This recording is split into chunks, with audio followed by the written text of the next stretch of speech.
변함없이 진실하신 분 사랑한다고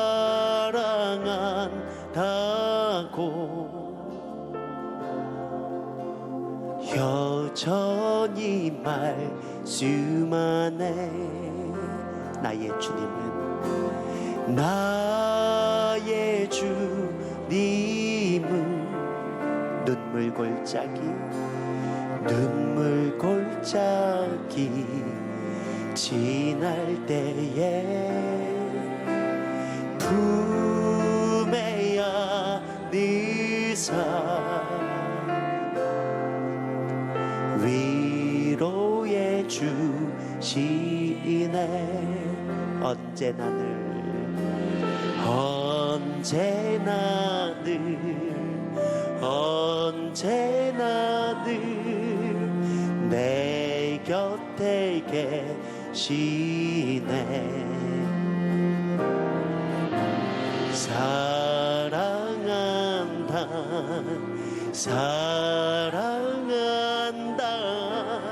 날 불러주시네. 나의 주님은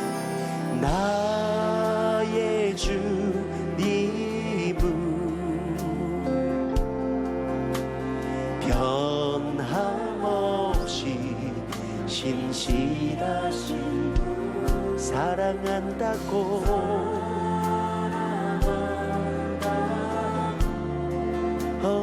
여전히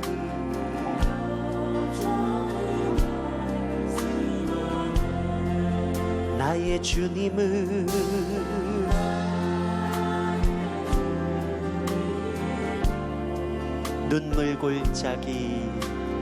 눈물 골짜기 지날 때에 품에 안으사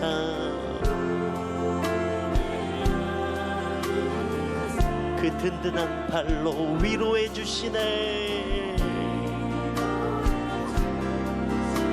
우리 다 함께 언제나 늘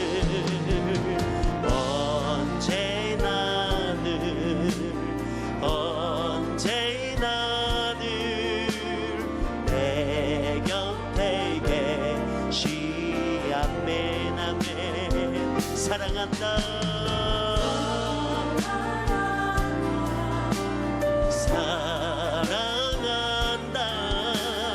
날 불러주시. 언제나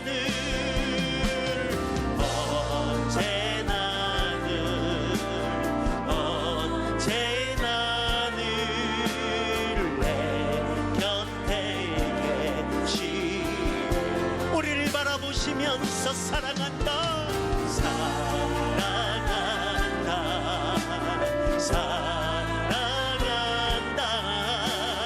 날 불러. 우리 한 번 더 목소리 높여 언제나 늘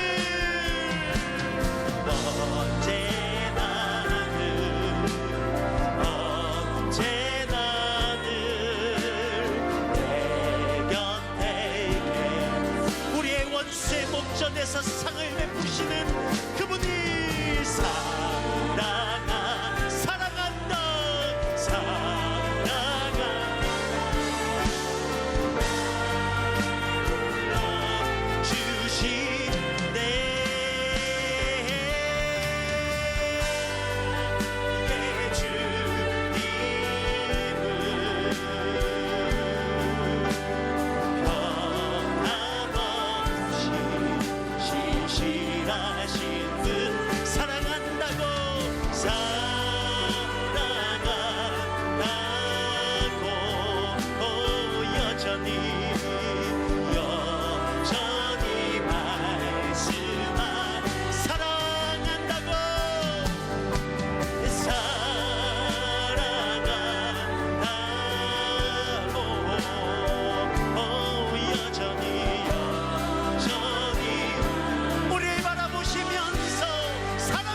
소망 다 사라져가도 주의 사랑은 끝이 없으니 살아가는 이 모든 순간이 주 아멘 아멘. 우리 한 번 더 세상 소망 다 사라져가도 세상 소망 다 사라져가도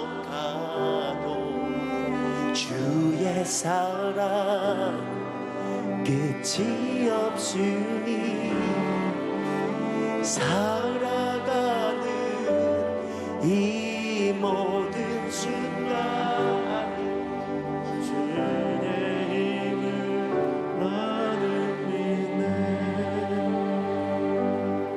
시편 51편 1절로 3절을 보겠습니다. 시편 51편 1절로 3절 말씀.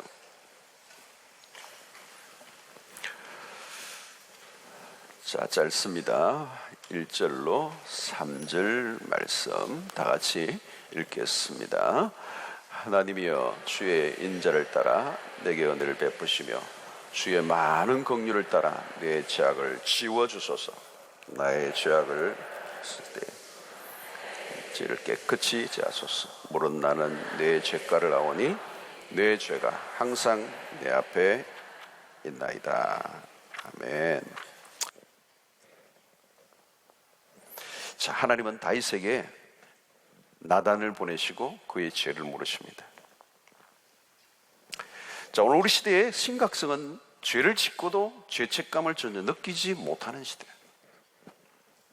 죄에 대해서 너무 둔감해졌다는 거예요. 여러분, 죄책감이 없는 상태의 심각성은 뭡니까? 죄를 죄로 깨닫지 못하고 인식하지 못하면 무슨 일을 행할지 몰라요. 인간은 끊임없이 자신의 존재를 미워합니다. 포장해요, 포장. 자신의 죄인됨을 인정하면 자신의 존재 자체가 무너질 줄로 생각하는 거죠. 그래서 인간에게 있는 이 자존심, 이 죄된 자존심, 얼마나 강한지 몰라요. 그러므로 여러분, 나는 죄인입니다 라는 이 고백은 쉽게 할 수 있는 그런 고백이 아니에요. 아무에게나 그런 일이 일어나지 않아요, 여러분. 죽어도 죄를 인정하지 않는 이 자존심으로 똘똘 뭉쳐진 인간은 끊임없이 부정하기 때문에 나는 죄입니다, I am a sinner, 이게 쉬운 고백이 아니라는 거예요. 여러분, 성철 스님이 일평생 죄의 도를 닦은 이 수도승인데, 진짜 스님 중에 스님인데, 그분이 마지막 부부가 뭐에 남긴 게 뭐예요? 나는 일평생 죄를 지었다는 거예요. 내가 얼마나 심각한 죄인인가를 깨달았어. 그 복음을 만났으면 얼마나 좋았겠어요. 복음을 못 만난 거예요. 그까지만 깨달은 거예요. 로마서 7장까지만 깨달은 거예요. 8장을 가야 되는데 8장을 못 간 거예요. 근데 그 7장까지만 가던 것도 대단한 거예요, 대단한 거. 근데 뭐 7장까지 깨닫고 나서니 끝났으니 무슨 의미가 있겠어, 사실은. 내가 얼마나 심각한 죄인인가를 깨닫는 게 너무 중요하다는 거예요. 대개는 죄를 인정하지 않아요. 인정하는 것 같지만 인정이 아니란 말이에요. 죄를 인정하는 순간 인간은 자기의 존재 자체를 부정하는 것으로 여기기 때문에. 자, 하나님이 나단을 보내셔서 죄를 지적하고 죄를 회개하도록 이끄십니다. 하나님은 회개의 길을 다양하게 열어놓으십니다. 그리고 우리가 회개의 길로 가도록 이제 도우시는 거죠. 자, 근데 여러분, 이 죄는요 참 다양해요. 우리가 생각하는 것보다 이 죄는 다양한 얼굴을 갖고 있습니다. 이 시편 51편에서도 본문을 보면 다양하게 죄가 소개되고 있어요. 1절에도 보면 내 죄악이라는 표현도 있고, 2절에 나의 죄라는 것도 있고, 3절에서 내 죄과라는 표현도 쓰고, 4절에는 범죄라는 단어도 쓰고, 다 달라요. 자, 우리가 이 원어적으로 몇 가지만 좀 보면 이 죄를 우리는 그냥 죄 이러는데 이 헬라나 히브리에서는 너무 많은 단어가 있어요. 오늘 이 51장의 다윗의 예를 좀 들면 첫 번째 헬라의 파라바니오라는 단어가 있는데 이는 허물을 말하는 거예요. 허물. 트랜스그레이션이라고 하는 허물이라는 단어를 써요. 이 뜻은 뭐냐면 가로지르다, 넘어가다라는 뜻이 있어요. 죄란 하나님의 인격과 권위를 무시하고 말씀을 간과하는, 하나님이 정해놓으신 경계선을 넘어버리는 것. 하나님이 경계선을 정해놓으셨는데 그 경계선을 무시해버리는 것. 인간의 역사는 끊임없이 하나님이 정해놓으신 경계선을 무시해버리는 거예요. 기준과 원칙을 무시하는 거예요. 그 기준을 불편하게 여겨버리는 거예요. 없애버리려고 하는 거예요. 왜 넘어가려고 하죠? 인간에게 있는 교만의 죄뿐 때문에. 다윗은 왕이 되고 난 다음에 이 나라가 태평성대를 누리자 마음에 교만이 찾아오는 거예요. 전쟁에 나갈 필요도 없어졌어요. 이전에처럼 자신의 손에 자기가 피를 묻힐 필요가 없다고 생각한 거죠. 여러분, 죄는 불법이라고 그래요. 불법, 그죠? 이 불법을 아노미아, 법이 없다는 거예요. 다윗은 불법을 행하는 거예요. 마치 법이 없는 자처럼 행동하는 거예요. 그것은 법을 만드신 하나님을 무시한 행동이죠. 종종 힘을 가지면 이런 유혹에 빠지는 겁니다. 왜 사람들이 힘을 가지려고 하죠? 이 법을 무시하고 법 위에 살고 싶은 거예요. 법이 없는 자처럼 행동하려고 하는 거죠. 아나무인이 되는 거예요. 막 가는 거죠. 다윗 왕은 모든 것이 자기의 마음대로 될 줄 알았어. 아무리 막강한 힘을 가졌다 해도 남의 아내까지 빼앗아 올 수 있습니까? 불법 중에 불법이에요. 하나님은 의로우신 분이고 절대 기준이 되신, 하나님은 정확한 법을 가지고 판단하시는 하나님. 우리에게 율법을 주셨습니다. 율법, 분명한 기준. 그래서 왜 우리가 성경 공부를 하느냐면 하나님이 정해놓으신 기준을 바로 알고 그 선을 넘으면 안 되고 법을 지켜야 되기 때문에. 성경 공부를 왜 해요, 여러분? 자, 또 죄는 뭐예요? 반역이라는 거예요. 이 마알과 바가드라는 이 두 히브리어를 번역한 것인데, 불충실하게 속임수를 쓰거나 신뢰를 저버리는 것, 그게 죄입니다. 아담이 하나님께 행한 죄는 하나님에 대한 반역입니다. 반역. 이스라엘 백성들이 우상을 섬기는 행위가 뭐예요? 반역이 반역. 다윗은 밧세바와의 동침, 이게 바로 하나님에 대한 반역이라고. 반역. 그는 하나님께 충실하고 충성을 다해야 함에도 다해야 하는 왕으로 부르심을 받았어. 그런데 그는 성실함을 포기하고 속임수로 죄를 교모하게 짓고 은폐하는, 이 반역의 죄는 큰 것입니다. 가르주다만이 아니라 우리도 거짓과 불성실로 반역의 죄를 지을 수 있습니다. 그러니까 우리가 마땅히 해야 할 일을 하지 않는 것, 이게 반역이에요. 또 죄는 가증하다는 것. 가증. 히브리어의 토에바, 헬라의 보델레구마, 이 유래했어요. 이 말은 뭐냐면 이 죄는 더럽고 혐오스럽고 고약하고 구역질 나는 거라는 거예요. 거룩하신 하나님 앞에서 죄는 그런 것입니다. 다윗이 지은 죄는 그야말로 더럽고 가증스러운 거라는 거예요. 치졸한, 너무도 혐오스러운 죄를 져요. 그는 왕으로서 원나잇 로맨스로 생각했을지도 몰라요. 그러나 그것은 어떤 것과도 비교할 수 없는 더럽고 치사하고 가증한 것이다. 자, 이런 여러 가지 죄에 대한 성경적인 그런 단어들이 있어요. 의미들이 있어요. 자, 여러분, 하나님은 회개를 기다리세요. 죄를 짓고 나면 금방 심판하시는 게 아니라 기다리시는 거예요. 다윗이 회개까지 1년이라는 시간이 기다려야 돼요. 하나님이 기다리신 거예요. 왜 기다리십니까? 하나님의 목적은 심판이 아니기 때문입니다. 하나님은 공의의 하나님이시지만 사랑의 하나님이시죠. 공의를 행하시기 전에 사랑을 먼저 베푸세요. 그 사랑은 바로 회개의 기회를 주시는 것으로 나타나는 것입니다. 자, 여러분, 회개의 기회는 누구에게나 있어요. 누구에게나 있어요. 가룟 유다 같은 사람에게도 회개의 기회는 여러 번 있었어요. 복음서를 읽어보면 회개의 기회는 지금도 계속되고 있는 것입니다. 우리가 생각하기에 아주 악한 죄를 지은 사람을 보면 저 사람을 죽여야 되는데, 저런 사람은 그냥 심판을 받아야 되는데 어떻게 살려두시나, 하나님 안 계시냐. 하나님은 그럼에도 불구하고 이 세상 가운데 기회를 주시고 있어요. 지금도 세상은 상상을 초월하는 악한 일들이 벌어지고 있지만 당장 심판하지 않으시는 것 때문에 하나님이 계시지 않는 것으로 오해하면 안 돼요.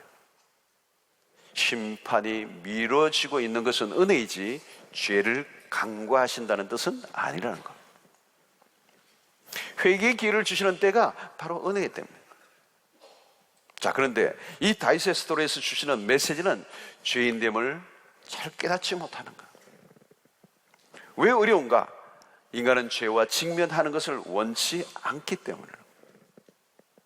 그래서 죄를 미워하는 거예요. 미워. 그래서 어떤 사람이 이 독이 든 병이 있는데 이 안에 독이 들었어.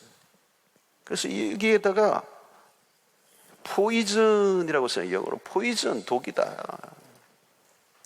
그러니까 어떤 사람이 그 포이즌이라는 말 그거 너무 좀 끔찍하다.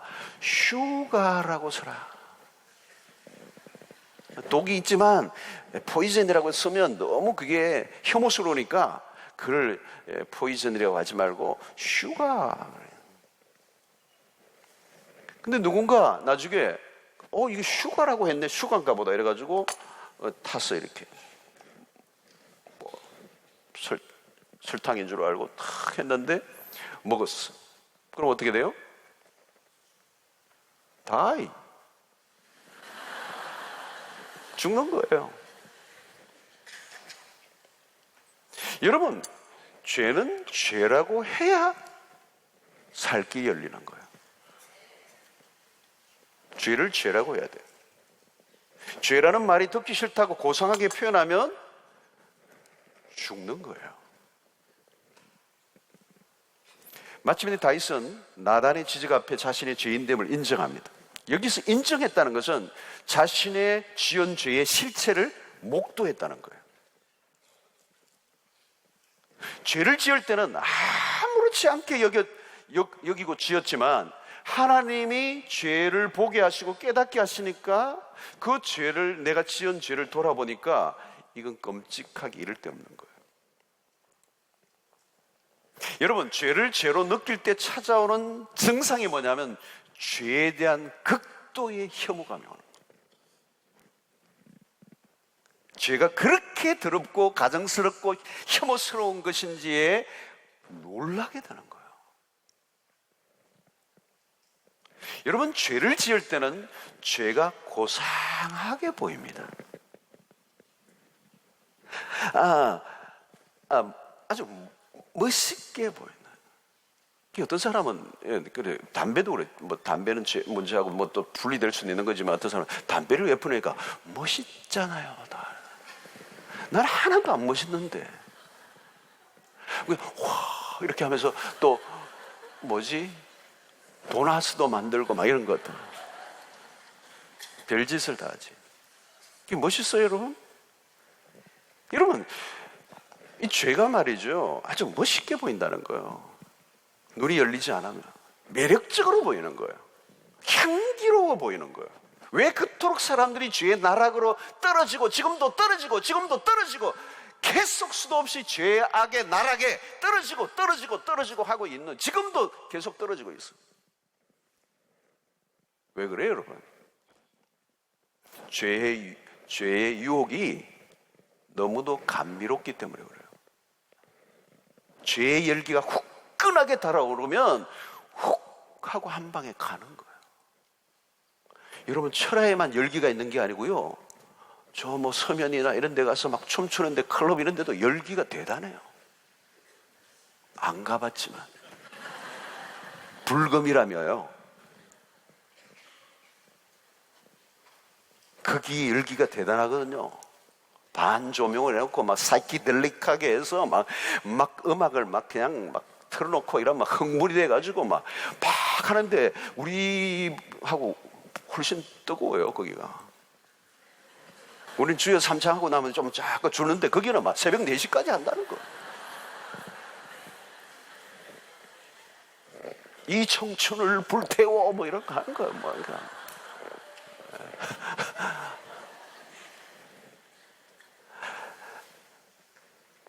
여러분, 죄의 유혹은 관능적이고 고혹적이고 감미롭고 짜릿하고 강렬한 거예요.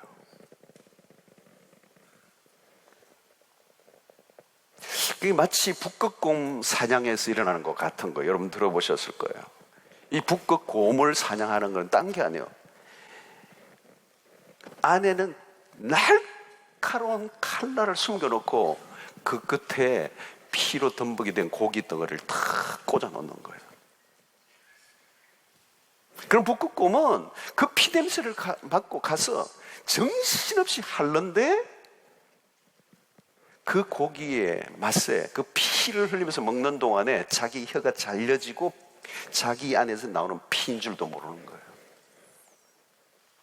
그 예리한 칼날에 자기 혀가 잘려서 피를 쏟으면서 죽는 거예요.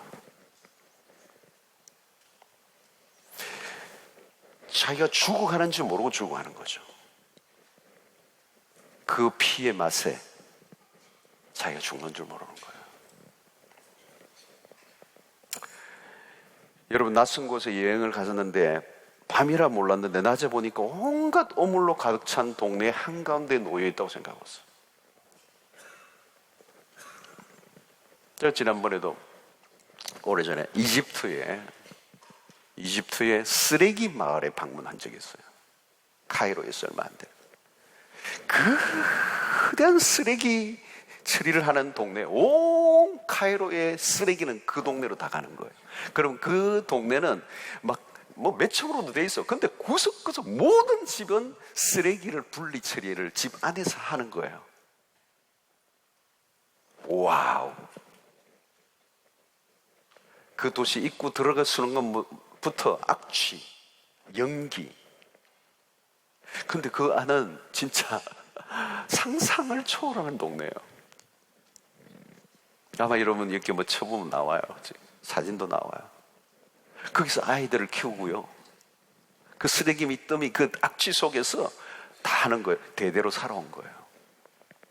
우리는 1분도 머물러 있기가 어려웠어요.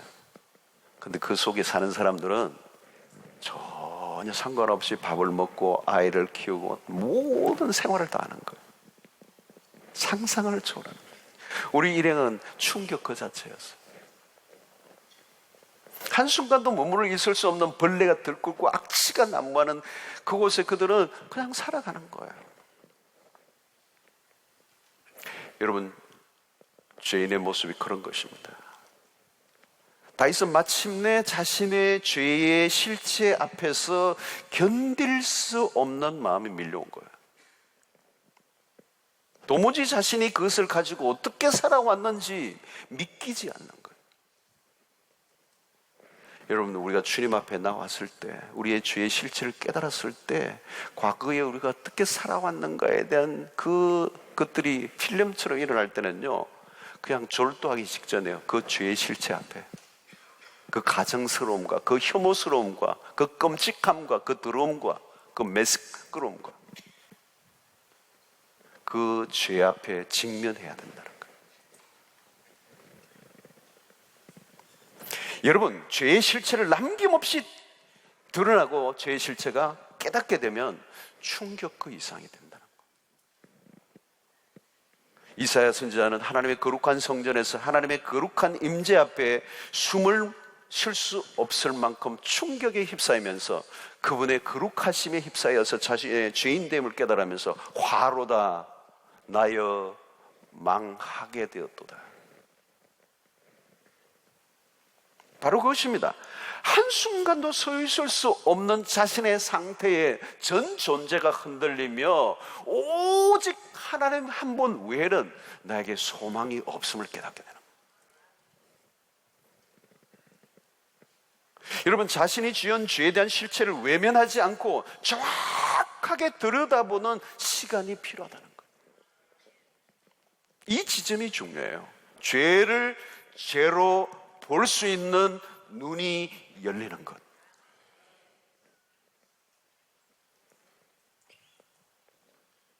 그것은 직면하기 어려운 순간이지만 그것이 은혜로 들어가는 출발점이에요. 이전에 그렇게 멋있게 여겼고 좋아 보였고 향긋하고 매력적으로 보였던 것이 상상할 수 없을 정도로 더럽고 추한 것임을 온몸으로 전율하듯이 느껴야 되는 거예요.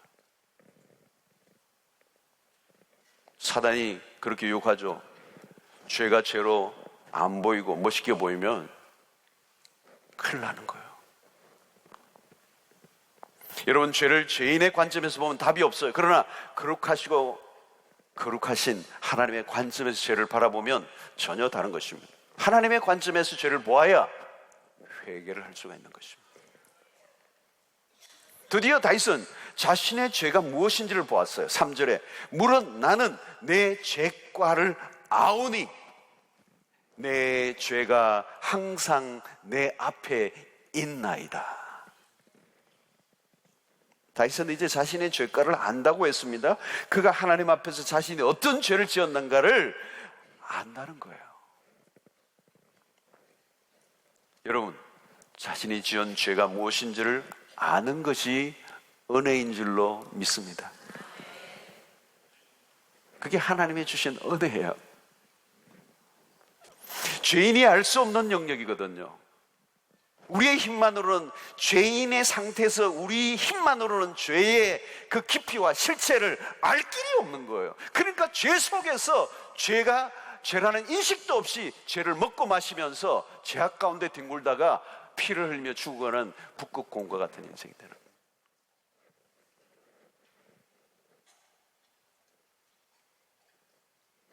여러분, 우리가 죄라고 깨닫는, 우리 인간의 그 자연인이 죄를 죄로 깨닫는 정도 가지고는 죄를 깨달았다고 말할 수가 없어. 자, 여러분, 지금 대단한 일이 지금 벌어지고 있는 거죠. 자신의 죄를 인정한다는 거, 이건 대단한 거예요. 아담과 하와는 죄를 짓고 난 다음에 뭘 했어요? 책임을 전가했잖아요. 우리의 인류의 조상이 했던 행위가 뭡니까? 자기가 죄를 지어놓고도 반역을 일삼고 불순종을 일삼고 넣었어도 내가 아니라 저 인간 때문이라고 책임을 전가했어요. 누구 때문이라고 말했단 말이에요. 하나님은 너가 아담아 부르는데 너가 죄를 짓지 않았느냐고 물으신 것과 같은데, 아담과 하와는 난 아니라는 거예요. 당신이 나로 같이 살게 하신 저 여자 때문이라고. 여러분, 이게 지금도 인류가 반복하고 있는 인간들의 익숙한 행위입니다. 절대 내가 지었다고 얘기를 하지 않고 책임을 전가하는 겁니다. 무엇 때문에 내가 그럴 수밖에 없었다고 말하는 거잖아요, 여러분. 여러분, 하나님의 은혜가 임하면 죄를 회개할 것이 줄어드는 게 아니에요, 여러분. 오히려 늘어나요. 은혜가 임하면 이제 더 이상 회개할 게 없어지는 게 아니고 더 많이 늘어요. 여러분들 중에 혹시 나는 많이 죄를 회개하고 살았기 때문에 회개할 것이 별로 없다고 생각할지 모릅니다. 그러나 열심히 나는 그런 대로 신앙생활을 하고 하나님 잘 섬기고 있고 죄를 짓지 않았기 때문에 별로 회개할 것이 없다고 얘기할지 모르지만 그건 영적 자만이에요. 아니에요. 우리가 영적으로 성숙에 이르고 성숙해져 갈수록, 은혜가 더 임하면 임할수록 죄의 권세를 이기고 이전과는 달리 죄로부터 자유로운 삶을 살고 싶지만 여러분, 성숙해가고 일어난 그 정상 가운데 하나가 뭐냐면 죄에 대해서 갈수록 더 민감해진다는 거예요. 이전에는 전혀 동감해 죄를 죄로 여기지 못했던 것들에 대해서 죄를 인식할 수 있는 수준에 이르게 된다는 거예요. 그러므로 고백론, 이 참회록은 죄인이 설 수 있는 것이 아니라 성자들이 설 수 있는 거라는. 여러분, 회개를 여러분들이 죄를 지은 걸 하면 기록을 해보라면 몇 페이지 정도 설 수 있을 것 같아요? 한 페이지 쓰면 끝날 것 같아요. 많이 생각나지 않음. 그런 대로 산다고 살아왔다고 생각함. 가끔 거짓말 몇 번 해서 안 돼요. 여러분, 쉽지가 않아요. 깊은 회개에 이르게 하는 것은 영적인 민감성이 일어나야 돼요. 우리가 얼마나 죄를 죄로 여기지 못하고 살아가는지 몰라요. 여러분, 영적 판단력이 무뎌지고 기준이 모호해지면 자기가 무슨 짓을 하고 사는지를 모르는 거예요. 여러분, 물고기는 물을 인식하지 못해요. 죄인도 마찬가지. 죄 속에서 죄를 인식하지 못해요. 오늘 여러분, 우리의 삶에 일어나는 수많은 파생되는 고통과 아픔과 모든 문제와 실패와 연약한 많은 것들, 우리의 인생의 그 깊은 곳에 보면 뭐 하나님 탓도 하고 그러지만 들여다보면 뭐예요? 여러분, 우리가 그 죄의 실체를 들여다보지 못하고 우리가 어떻게 살았는가를 본질적으로 알지 못하는 우리 자신에게 달려있는 거예요.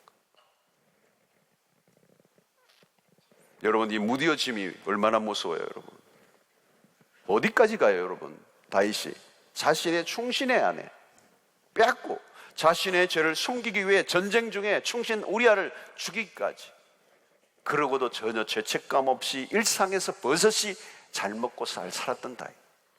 사람이 얼마나 악해질 수 있는가를 충분히 보여주고 가도 막 가도 한참 막 간 이 다윗. 여러분, 우리가 대충 신앙생활을 하면 우리의 모습이 어떠할까요? 부끄러운 것은 부끄러운 줄로 모르는 것입니다. 자신이 어느 정도의 상태에 있는지 모르기 때문에 기가 막힌 삶을 살고 있는데도 자신감에 넘쳐 살고 있다는 거예요. 큰 소리치는 거죠. 나 정도만 하라고 그래. 여러분, 남을 어떻게 정죄하고 판단할 수가 있습니까? 자기가 누구인지 모르기 때문에 그래요. 자기 눈에 있는 들보를 보지 못하고 남의 눈에 티를 보고 비난하는 어리석음을 행하는 것입니다. 자신의 실체를 알고 나면 다른 사람은 고사하고 자신의 죄를 회개하기에도 정신이 없는 거예요. 그러면 여러분, 죄에 대한 민감성을 가질수록 더 죄는 깊이 드러날 수밖에 없어요. 우리가 빛을 비추어도 어느 정도에서 안 보이는 것들이 더 밝게 비추면 환히 드러나요. 여러분, 지금도 빛이 굉장히 많아요. 환해요. 근데 여러분, 여기에도 어둠이 많이 있는 거예요. 사실은 바깥에 태양이 비치는 곳과는 비교할 수 없는 거예요. 요즘 병원에는 뭐가 있어요, 여러분? 고도의 정밀한 기계들이 나와요. 요즘 우리 그런 거 있잖아요. 이런 울트라 뭐 이렇게 뭐 하는 거, 뭐 엑스레이도 있고, 또 뭐죠? CT 차량이라는 것도 있고, 그 다음에 MRI라는 게 있다. 가장 정밀한 게 뭐예요? MRI. 비싸요. 문제는 그냥 뭐 발라가 지직 하는 거는 깊이 안 나오는 거예요. 대충 CT 촬영도 굉장히 깊이 들어가는 거죠. 근데 거기로도 안 나오는 게 있어요. 근데 MRI를 하면은 깊은 곳까지 조만한 아주 미세한 혹까지도 다 찾아내는 거예요. 우리 속 안에 있는 거, 뭐가 있는지 다 아는 거. 그 요즘은 수명의 격차는 별로 없어요, 이 사람들이. 근데 이 검사, 이 정기 검진하는 거, 이 돈을 얼마나 들이냐에 대해서 조기에 찾아내는 거예요. 그러면 미리 이제 암을 예방할 수 있는 것이 생기니까 이제 장수도 할 수 있다, 이런 거죠. 초정밀. 감춰질 수 없는 거예요. 모든 게 드러나는 거예요. 여러분, 이게 민감성의 과제예요. 우리가 더 깊이 우리 자신을 들여다보는 것은 우리의 힘만으로는 안 돼요. 하나님의 깊은 은혜가 임해야 되는 거죠. 우리의 심년의 깊숙한 곳에 아직도 여전히 꽁꽁 숨어서 나의 전 삶을 오염시키는 죄의 실체를 볼 수 있어야 된다는 거예요. 죄악의 덩어리들이 내 삶의 전 영역에 전이 되어 있음에도 인식하지 못하고 산다면 영적 말기 암 환자가 될 수도 있다는 거예요. 여러분, 그런 상태에서는 영적 성숙은 불가능합니다. 변화가 일어나지 않아요. 이상하게 교회는 오래 다니고 신앙생활 하는데 별 변화 없이 그냥 사는 겁니다. 죄에 대한 정직한 직면 없이 삶의 변화는 불가능하다는 거예요. 영적 풍성한 삶은 일어나기 힘들다는 거예요. 종교적 행위에 스스로 만족하고 다른 사람을 판단하며 그럴듯한 자위를 하며 살아가는 거예요. 바리새인들의 탄생이 이렇게 해서 태어나는 겁니다. 바리새인들은 자신의 죄를 보는 눈이 없어요. 자만족에 빠진 거, 자기들의 행위에, 신앙적 열심에 자기 스스로에 도취되어서 죄에 대해서 눈이 가려진 거예요. 철저히. 그러니까 예수님이 가장 경멸했던, 열심히 하지 않은 게 아니라 그들의 죄의 실체를 종교적 행위로 덮어버린, 그래서 그들을 향하여 회칠한 무덤들이라는 거예요. 그 안에는 썩은 것들이 냄새를 풍기는데 그것만 포장을 해놓은 종교인들을 가리켜 맹렬하게 주님이 책망을 하신 거예요. 여러분, 진짜 은혜는 무엇입니까? 이전보다 더 죄를 짓지 않는다는 자족감보다 이전에 보이지 않던 죄가 내 눈에 들어오기 시작하는 거예요. 이전에는 그냥 지나쳤는데 어느 때부터인가 그게 걸리기 시작하는 거예요. 그게 죄라는 걸 인식해지는 은혜가 찾아오는 거예요. 그게 하나님의 은혜가 깊어지고 있다는 정상이라는 겁니다. 성령의 빛이 깊이 조명되어져서 내 안에 있는 작은 죄의 실체까지라도 드러나기 시작하는 거예요. 여러분, 병원에서도 아주 작은, 그냥 일반 이 동네 병원에서는 대충 검사하다가 그냥 뭐 아무 일도 없었다고 생각하는데 나중에 갑자기 말기암, 종합병원의 최첨단 기계로 내 안에 있는 그것들을 하나 발견했다면 여러분 어때요? 그거 사는 길이에요. 그 작은 거 있는데 그걸 발견하면 기분 나쁜 게 아니죠. 기쁜 일이에요. 그것이 있는 줄 전혀 모르고 있었다면 점점 커져가다가 그게 나중에 돌이킬 수 없는 상태로 가는 거. 여러분, 모르고 병을 키우다 큰일 나는 것처럼 알지 못하는 것이 은혜가 아니라 죄의 실체를 아는 게 은혜. 더 작고 은밀하게 숨어있는 것을 드러내는 기계가 좋은 것처럼 그 죄를 드러나게 하시는 것은 죽이는 것이 아니고 살리는 것이에요. 여러분, 기억하십시오. 죄는요, 아무리 작은 죄라도 작은 것이 아닙니다. 작은 죄가 나중에 어떤 것으로 발전될지 알 수 없어요. 죄의 종량을 찾아내는 것은 은혜입니다. 여러분, 사람들은 무시하고 살았던 작은 죄가 결정적인 순간에 인생의 전체를 무너뜨리는 거예요. 작은 죄, 별것 아닌 것 같은데 그게 내 인생을 무너뜨린다는 거예요. 죄는 작은 게 아니에요, 여러분. 작은 죄라는 게 없어요. 죄는 그냥 죄예요. 그 죄는 아무리 작아도 내 인생 전체를 무너뜨릴 수 있는 위험한 것들이에요.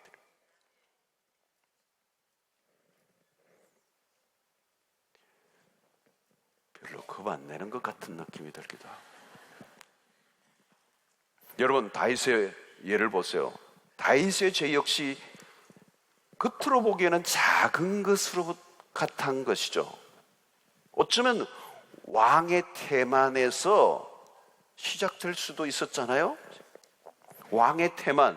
근데 우리가 이걸 지적해서 왕의 태만이지, 왕이 까짓 왕인데 전쟁에 왕들이 나갈 그 시즌이지만 뭐 한 번 안 나갈 수도 있는 거잖아요. 태만. 그리고 여인의 목욕 장면을 보는 것, 그것도 내가 보려고 해서 본 게 아니고 보여졌던 것. 그것을 잠시 주목한 것, 잠깐 욕망한 것, 여러분, 그것이 다윗의 인생의 스토리를 완전히 바꿔놓을 수 있으리라고는 아무도 생각할 수 없는 거예요. 다윗과 왕가의 스토리를 완전히 바꿔놓는 그 출발점은 너무도 사소하고 작은 것이었어요. 그냥 본 거예요. 여인의 목욕 장면을. PC방에 가서 그냥 잠깐 옆에 친구의 안 좋은 동영상을 잠시 한번 본 것뿐이에요. 근데 그것이 내 운명을 바꿀 수도 있을 가능성이 있는 걸 말하는 거예요. 죄는 사소한 것은 없습니다. 죄는 무서운 것입니다.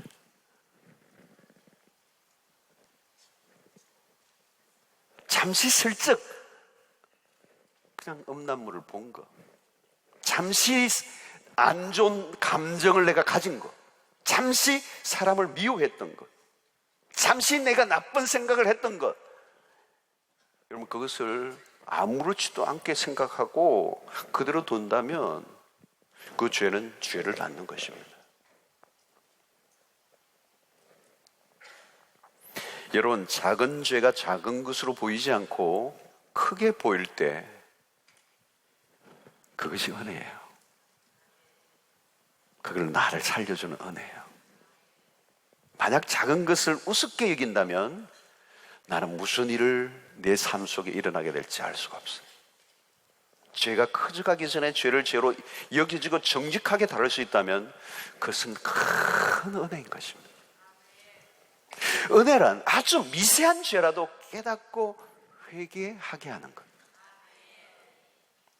그것은 하나님 우리를 더 깊은 죄악으로 나가지 않게 하시고 우리를 더 거룩한 백성으로 살아가게 하시려는 하나님의 은혜의 손길인 것입니다.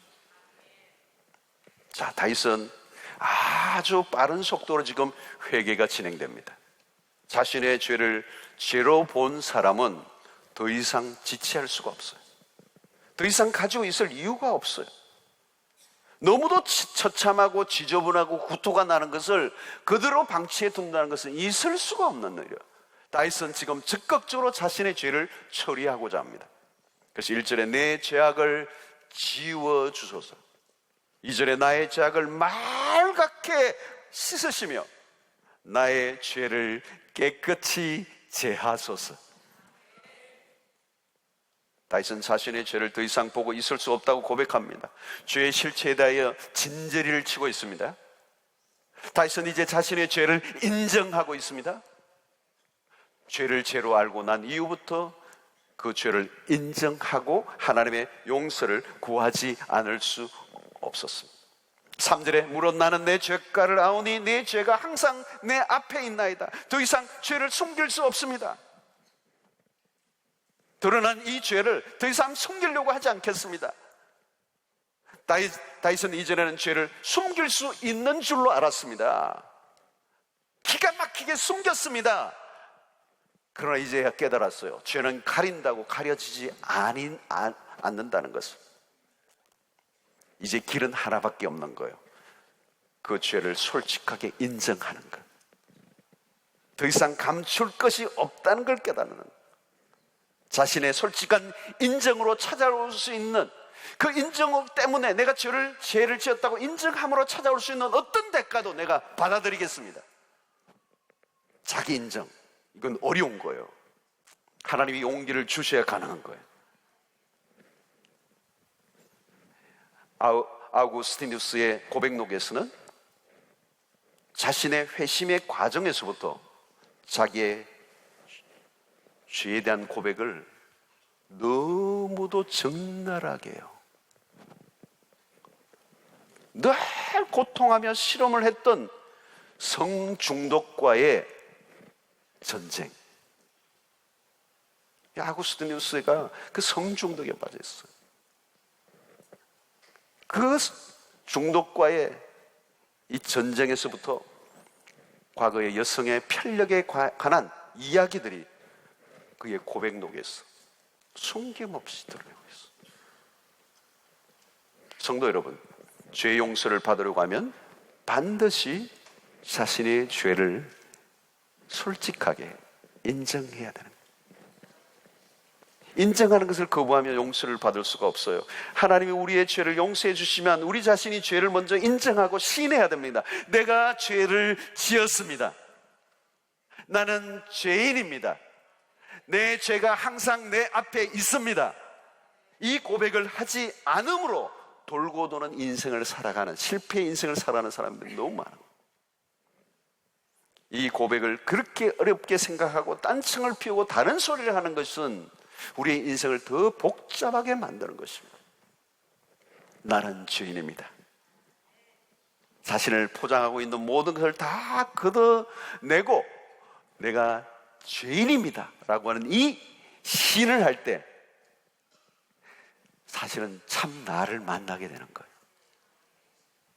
내가 거짓 속에 나를 포장하고 내가 누구인지 알지 못했던 내가 죄를 고백함으로 내가 죄인임을 하나님 앞에서 완전히 자기의 것을 드러낼 때 나의 참 실체인 나를 만나게 되는 거예요. 그리고 참 나에게 직면해야 비로소 하나님을 온전히 만날 준비를 한 거예요. 하나님은 지금도 우리를 만날 준비를 하고 계세요. 우리를 만나고 싶어요 하세요. 근데 문제는 우리 편에 준비가 안 돼 있을 때가 많아요. 언제요? 나의 죄를 인정하지 않는 거예요. 거짓된 나로 이상한 것들로 자기를 미워하고 포장하고 그럴듯하게 죄를 은폐하면서 자기가 괜찮은 사람인 것처럼 자신의 실체를 정확하게 인정하지 않고 있는 동안에 하나님은 나를 만나주시고, 누구를 만나요? 여러분, 거짓된 나를 어떻게 만나요? 만날 수가 없어요. 기도를 해도 야, 너 솔직하게 좀 얘기해라. 여러분, 우리 편에서 준비가 필요해요. 하나님을 만나려고. 나단 선지자가 다윗에게 찾아와서 바로 당신이라고 그 지적이 하늘에서 들려오는 음성이 될 때 우리도 살 길을 얻는 거예요. 우리는 막 그걸 피하죠. 다른 사람에게 정죄하고 막 다른 사람을 비난하고 다른 사람 막 손가락질하고 그러는 동안에 내가 누구인지를 모르는 거예요. 근데 어느 날 보니까 그 손가락질하고 다른 사람의 죄라고 여겼던 그 죄가 나에게 있다는 사실을 깨닫고 내가 주님 앞에 완전히 주인됨을 깨닫고 하나님 앞에 나아갈 때 다윗에게 얘기했던 그가 당신이라고 하는 그 음성이 오늘 내 가슴에 들려질 때 우리는 살 길을 얻게 되는 거예요. 성도 여러분, 우리는 하나님께로 돌아가야 합니다. 우리가 살 길은 그것입니다. 이 밤에 솔직해지시기를 바랍니다. 철학교회에 나온 그 행위가 아니라 하나님 앞에서 정직한 죄인됨을 고백하는 참된 회개가 우리 안에 일어날 때 하나님은 우리에게 은혜를 주실 줄로 믿습니다. 직분이 무엇이든 내가 어떤 행위를 해왔든 얼마나 위대한 삶을 살았든 그건 상관없어요. 하나님 앞에 내 자신을 솔직하게 드러내는 것, 나를 포장하지 않고 미워하지 않고 은폐하지 않고 내 죄를 하나님이 보게 하심으로 죄인됨을 그 깊게 숨겨진 그 죄를 고백할 때 나는 가장 인간다운 고백을 하게 되고 본래의 나를 찾게 되므로 하나님이 그 내가 죄에 직면한 나를 만나주시고 그 은혜의 자리로 우리를 인도해 주시는 그 놀라운 은혜가 있게 될 줄로 믿습니다. 여러분, 우리가 마음껏 죄인임에도 불구하고 하나님께로 돌아갈 수 있도록 하나님이 준비를 다 해놓으셨어요. 여러분, 우리가 우리의 죄를 인정하고 회개하고 고백하는데 조금 더 끓일 게 없어요. 왜 그래요? 하나님이 우리를 위해 준비해 놓으신 거 있죠. 그게 바로 십자가예요. 두려워하지 말라는 거예요. 그냥 내게로 나아오라는 거예요. 내가 너희를 덮어주겠다는 거예요. 지워주겠다는 거예요. 깨끗게 하시겠다는 거예요. 용서하시겠다고 말씀하세요. 우리를 본래의 자리로 회복해 주시는 놀라운 은혜를 맛보게 하실 줄로 믿습니다. 우리 찬송가 그걸 하나 부릅시다. 내 주의 보혈은. 자, 반주와 함께 한번 부릅시다. 부르면서 우리 기도로 나아가겠습니다.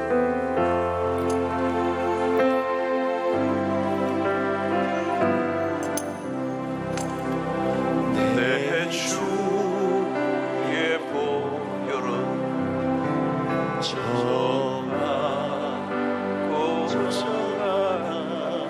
하나님 오늘 이 밤에 우리에게 내 죄를 정케 하신 주 주여 날 오라 하신다.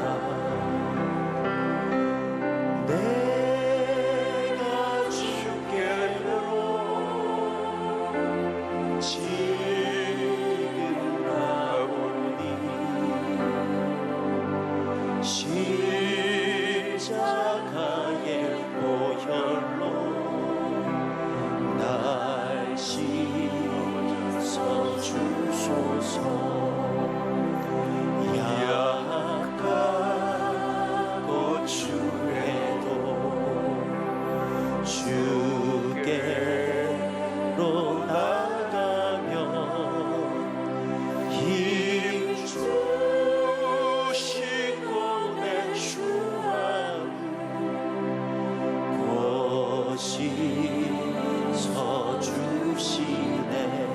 내가 주께로 내가 주께로 아버지 지금 가오니 십자가의 보혈로 날 씻어 주소서. 나로 오라 하심 온전한 믿음과 또 사랑함과 평안함 다 주려 함이라. 내가 주께로 내가 주께로 지금 가오니 십자가의 보혈로 날 씻어 주소서.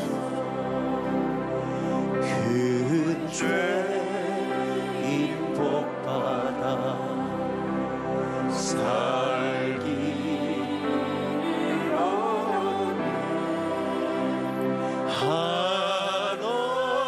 한없이 넓고 그 눈에 베풀어 주소서.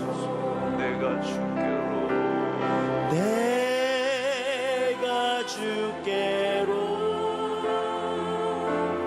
지금 가오니 십자가의 보혈로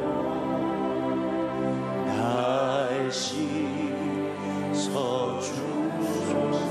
약하고 죄도 약하고 추해도 주께로 나가 힘 주시고 내 주함을 고시서 주시네. 내가 아버지 주께로 지금 가오니 십자가의 보혈로 날 씻어 내가 주께로 지금 갑니다. 주님 우리를 받아주시고 내가 주께로 지금 가오니 아버지 십자가의 보혈로 날 씻어 내가 주께로 지금 갑니다. 내가 주께로 지금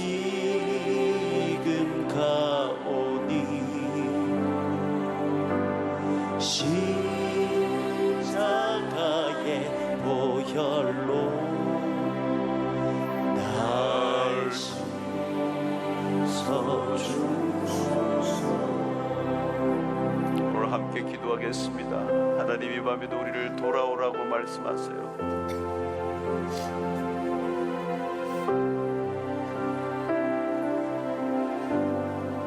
죄는 하나님으로부터 떠나는 것이고 하나님과의 관계를 깨어진 것이고 우리의 인생의 본질적인 고통과 어려움은 그것이에요.